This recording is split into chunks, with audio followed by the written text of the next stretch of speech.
Welcome to Sasi media. சோலை ராணி சிவகாசியில் ஒரு student ஒரு தவறான முடிவு எடுத்துட்டாங்க. கல்லூரி நிர்வாகம் தொடர்ந்து அவங்கள அவமானப்படுத்தி அவங்க அம்மாவை ரொம்ப அவமானப்படுத்துறது நிமித்தமாக அந்த பொண்ணு இறந்துருக்காங்க. அந்த செய்தியை பற்றி தான் முழுமையாக அந்த வீடியோவில் பார்க்க போகிறோம். புது ஆடியன்ஸாக இருந்தால் சப்ஸ்கிரைப் பண்ணுங்கள், சேனலை லைக் பண்ணிட்டு வீடியோ ஹைப் பண்ணுங்கள். ஃபர்ஸ்ட் இது என்ன அப்படின்னா, டிசம்பரில் சோலை ராணி இப்போ இறந்தாங்கல்ல, அவங்களுக்கு ஒரு பாய் ஃப்ரெண்ட் இருக்கார். அவர் பேர்லாம் சொல்ல வேண்டாம்.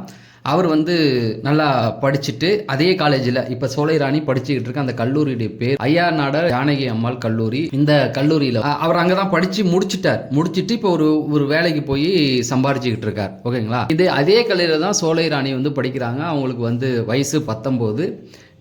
பிசிஏ 2வது வருடம் அவங்க படிச்சுக்கிட்டு இருக்காங்க. இதுதான் அப்போ அவங்களுக்கு போன டிசம்பரில் ஒரு பர்த்டே மாதிரி ஏதோ ஒன்று வருது. பிறந்தநாள் தான் சொல்கிறாங்க. அதில் அவங்களுடைய சோலை ராணியோடைய இன்ஸ்டா பேஜில் ஒரு ஸ்டோரி ஒன்று போடுறாங்க.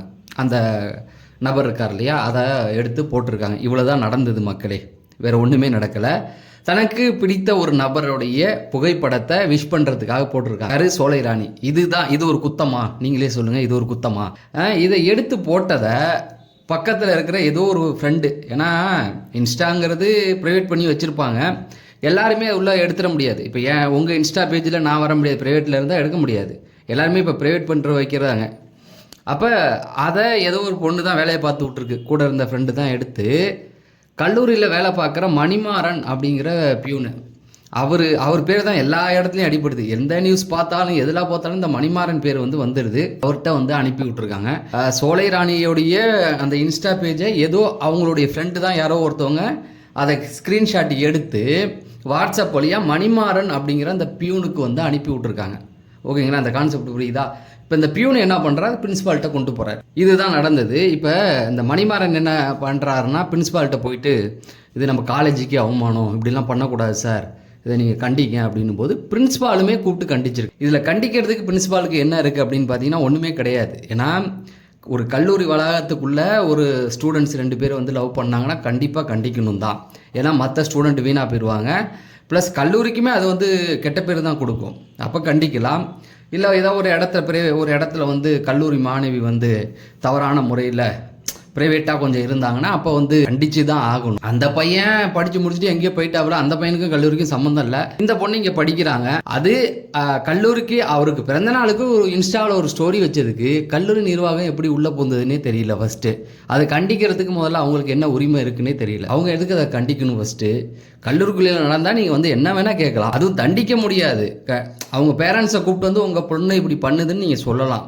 உங்கள் பையன் இந்த மாதிரி பண்ணுறான், கல்லூரிக்கு இதில் கெட்ட பேர் வந்துடும், பார்த்துங்க, ஒன்று டிசி வாங்கிட்டு போங்க, இல்லை கண்டித்து ஒழுங்காக இருக்க சொல்லுங்கள். இப்படி தான் பண்ணுவாங்க. எல்லா காலேஜ்லையும் இது நடக்கிறது தான். இதுவும் கண்டிக்காமல் இருக்கிறதுல அவங்க என்ன பண்ணால் அவங்க பேரண்ட்ஸை வர வைப்பாங்க, அவ்வளோதான். இவங்க என்ன பண்ணிருக்காங்கன்னா, இதில் அந்த பொண்ணு சோலை ராணி காலேஜுக்குள்ளே எதுவுமே பண்ணலை. அந்த பையன் படித்து முடிச்சுட்டு வேலைக்கு போயிட்டு இருக்காப்புல. அது வெளியில் அந்த பையனை பற்றி அவங்க இன்ஸ்டாவில் ஒரு ஃபோட்டோ போட்டிருக்காங்க, விஷ் பண்ணியோ ஏதோ போட்டிருக்காங்க. இதை எடுத்துக்கிட்டு பிரின்ஸிபால் கண்டிச்சிருக்காரு. அந்த மணிமாறன் அவரெல்லாம் கொஞ்சம் அவங்க ரொம்ப நக்கலாக பேசுறது, கிண்டல் பண்ணுறது, இந்த மாதிரியான வேலைகளும் இருந்திருக்கு. அப்போ ஒரு கட்டத்தில் இவங்க என்ன பண்ணியிருக்காங்க, உங்கள் பேரண்ட்ஸை கூப்பிட்டு வா அப்படின்ட்டு இருக்காங்க. அவங்க அப்பா கிடையாது அந்த பொண்ணுக்கு, அம்மாவை கூப்பிட்டு. இது எனக்கு புரியவே இல்லை. காலேஜில் நடக்காத ஒரு விஷயத்துக்கு இந்த பொண்ணை எதுக்கு பேரண்ட்ஸை கூப்பிட்டு வர சொன்னீங்க? அதுவே தப்பு. இன்ஸ்டாவில் அந்த பொண்ணு ஸ்டோரி போட்டால் உங்களுக்கு என்னையா வந்துச்சு? அந்த பொண்ணு கல்லூரியில் பண்ணியிருந்தாலும் பரவாயில்ல, வெளியில் நடந்த ஒரு விஷயத்த கண்டிச்சதே தப்பு. அந்த பொண்ணு வெளியில் என்ன பண்ணால் உனக்கு என்னையா வரப்போகுது? அது வெளியில் அதுவும் இன்ஸ்டாவில் ஸ்டோரி போட்டதில் உனக்கு என்ன பிரச்சனை வந்தது? சரி, கண்டிச்சிங்க, அப்படியே விட்டுருக்கலாம். நக்கல் அடிச்சிங்க, விட்டுருக்கலாம். போய் பேரண்ட்ஸை கூட்டு வா அப்படின்னு சொல்லி அவங்க அம்மாவை வர வச்சுருக்காங்க. அவங்க அம்மாவும் வந்துட்டாங்க. அவங்க ஏதோ ஆஸ்பத்திரியில் ஏதோ வேலை பார்க்குற மாதிரி சொல்கிறாங்க. வந்தவங்களை என்ன பண்ணியிருக்காங்கன்னா அலக்கழிச்சிருக்காங்க. அதாவது பிரின்ஸிபால் காலையில் வந்தவங்கள 3 மணி வரைக்குமே சந்திக்காமல் இருந்திருக்காரு. அதுக்கப்புறமேட்டுக்கு அலக்கழிச்சிருக்காங்க. அவங்கள பாரு இவங்கள பாரு அப்படின்னு சொல்லி அலக்கழிச்சது, அவங்கள ரொம்ப அவமானப்படுத்தினது, இதெல்லாம் அந்த பொண்ணுக்கு ஒரு மாதிரி ஆயிடுச்சு. தனக்குள்ளே ஒரு மாதிரி எடுத்துக்கிட்டாங்க அப்படிங்கிற மாதிரி சொல்கிறாங்க. அவமானப்படுத்தியிருக்காங்க. இன்றைக்கி மாணவர்கள் தான் இந்த விஷயத்தை கையில் கொண்டு வந்திருக்காங்க. 20ஆம் தேதி இந்த பிரச்சனை நடந்திருக்கு. அந்த பொண்ணு இறந்துருக்கு. பிரச்சனை நடந்து டிசம்பரில் அந்த பொண்ணு ஸ்டோரி போட்டிருக்கு. அது அப்படியே இவ்வளோ நாளாக போட்டு அந்த பொண்ணுக்கு ப்ரெஷர் கொடுத்துருக்காங்க. பார்த்துங்க, போன மாதம் நடந்ததுக்கு அந்த பொண்ணு ஸ்டோரி போட்டதுக்கு அப்போ இந்த ஒரு மாதமாக அந்த பொண்ணு டார்ச்சர் அனுபவிச்சிருக்காங்க. தொடர்ந்து அந்த பிரச்சனைகளை பேசி பேசி பேசி அந்த பொண்ணு இப்போ இந்த முடிவு எடுத்துருக்காங்க. இப்போ இடையில அந்த பொண்ணை வர சொல்லி அவங்க அம்மாவை வர சொல்லி ரொம்ப அவமானப்படுத்தி காலதாமதம் பண்ணி அவங்களுக்கு வந்து அது ஒரு மாதிரி ஆயிருக்கு. ஏன்னா பெருசாக அந்த பொண்ணு எந்த தப்புமே பண்ணிடல. நல்லா யோசிச்சு பாருங்களேன். இன்ஸ்டாவில் ஒரு ஸ்டோரி போட்டது ஏன்டா வாட்ஸ்அப் ஸ்டேட்டஸ் மாதிரிடா அதை வச்சதில் உங்களுக்கு என்னடா பிரச்சனை வந்துருச்சுன்றது தான். அது அந்த அந்த பொண்ணை பெற்ற அம்மாவுடைய பிரச்சனை. அதை நீ முதல்ல அவங்க அம்மாவை அந்த காலேஜ் இந்த பிரச்சனைக்கு நீ வர சொல்லியிருக்கவே கூடாது. ரைட்டா? இதை பற்றி நீ பேசியிருக்கவே கூடாது. ரெண்டாவது பேசுகிறதே கூடாது. அவங்க அம்மா வர சொன்னது ரெண்டாவது தப்பு. அதை அவங்க வீட்டில் பார்த்துக்க போகிறாங்க. நீ என்ன பண்ண போகிற? சரி, அவங்கள வந்து இந்த ஒரு மாதமாக போட்டு டார்ச்சர் பண்ணி அவமானப்படுத்தி இதெல்லாம் பண்ணியிருக்காங்க. அவங்க அம்மா வந்த உடனே பல இடங்களில் அவங்க அவமானப்படுத்தப்படுறாங்க. இப்போ இந்த பொண்ணு வந்து என்ன எடுத்துக்கிட்டாங்கன்னா, நம்மளால தானே இது தொடர்ந்து இவ்வளோ நாள் வந்த டார்ச்சர் போக தொடர்ந்து பொண்ணு அதை பார்த்துட்டு ஒரு குறிப்பிட்ட எல்லையை தாண்டி ஒருத்தவங்களை அவமானப்படுத்தக்கூடாதும்பாங்கள்ல. அன்றைக்கி இரவு அவங்க அம்மா வந்து மருத்துவமனைக்கு எங்கே போயிருக்காங்க. இந்த பெண் வந்து சோலைராணி வந்து ஒரு தவறான முடிவை எடுத்துக்கிட்டாங்க. அப்போ இவ்வளோ நாள் இது வெளியில் வரத்துக்கு இவ்வளோ டைம் எடுத்துருக்குதுக்கு அதுக்கு காரணம் என்னென்னு பார்த்தீங்கன்னா, அந்த ஸ்டூடெண்ட்ஸ்லாம் வந்து எடுத்து பேச ஆரம்பிச்சிருக்காங்க. 20ஆம் தேதி நடந்தது, இன்றைக்கி 26, 27. இது எடுத்து பேசுகிறதுக்கு அளவுக்கு என்ன அப்படின்னா, நம்ம ஸ்டூடெண்ட்ஸ் வந்து போராட்டத்தில் இறங்கிட்டு அந்த பொண்ணு அவமானப்படுத்தப்பட்டிருக்காங்க. அந்த பொண்ணுக்கும் இந்த இந்த விஷயத்துக்கும் கல்லூரிக்கும் சம்மந்தமே இல்லை. அந்த பொண்ணை தொடர்ந்து அவமானப்படுத்தி அவங்க பேரண்ட்ஸை அவமானப்படுத்தி அவங்கள வந்து அந்த பொண்ணு இந்த மாதிரி ஒரு முடிவை கல்லூரி நிர்வாகம் எடுக்க வச்சிருக்கு அப்படின்ற மாதிரி மாணவர்கள் போராட்டத்தில் இறங்கி. ஏன்னா மாணவர்களுக்கு தெரியும்ல, சுற்றி பார்ப்பாங்கல்ல, அவமானப்படுத்தப்பட்டது அவங்களுக்கு தெரியும்ல. ஏன்னா அவங்க 3 மணி வரைக்கும் வந்து அவங்க அம்மா வந்து 3-4 மணி வரைக்கும் உட்காந்துருக்காங்க. தொடர்ந்து பல இடங்களில் வெளியில் அவமானப்படுத்தப்படுறது அதெல்லாம் அவங்க பார்த்துருக்காங்க. அந்த பொண்ணு ஒரு மாதமாக எவ்வளோ டார்ச்சர் அனுபவிச்சாங்க இதெல்லாம் பார்த்துட்டு தான் அவங்க வந்து இறங்கியிருக்காங்க. ஆனால் இந்த விஷயம் இன்றைக்கி வெளியில் தெரியறதுக்கு 6 நாள் ஆகுது அப்படின்னு பார்த்தீங்கன்னா, மாணவர்கள் கொஞ்சம் கொஞ்சமாக அதை பேசியிருக்காங்க. இன்ஸ்டா பக்கத்தில் எல்லாத்துலேயுமே அவங்களுக்கு தெரிஞ்ச சப்போர்ட்டை எல்லாத்தையுமே தேடி இருக்காங்க.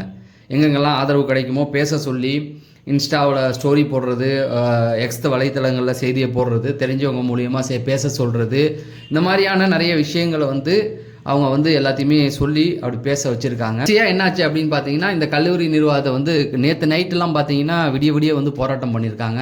அந்த பசங்க எந்திரிக்கவே இல்லை. ஃபுல் அண்ட் ஃபுல் உட்காந்துருக்காங்க. இரவு முழுவதும் உட்காந்து போராட்டம் தொடர்ந்து 2 நாள் நடந்துக்கிட்டே இருக்குது.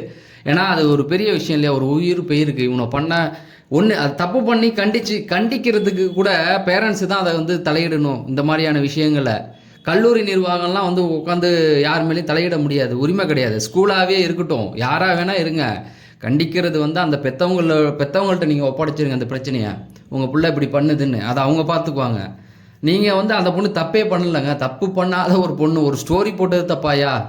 அதை ஒரு இதுக்கும் கல்லூரிக்கு என்ன சம்மந்தம் இருக்குது? அந்த பொண்ணை அப்படி போட்டு டார்ச்சர் பண்ணி ஒரு தவறான முடிவை எடுத்துட்டாங்க இல்லையா? அதுக்காக மாணவர்கள் வந்து நிற்கிறாங்க அப்படின்னா அது பாராட்டுக்குரிய விஷயம். தனக்கு என்னென்னு கடந்து போகாமல் நின்று நியாயம் வேணும்னு அப்புறம் இவங்க போலீஸ்லாம் வராங்க. எந்த பிரிவில் எஃப்ஐஆர் போட்டிருக்குனாலும் எப்படி போட்டிருக்கீங்க, எங்களுக்கு உண்மையை சொல்லுங்கள் அப்படிங்கிற மாதிரி கேட்டுக்கிட்டு இருக்காங்க.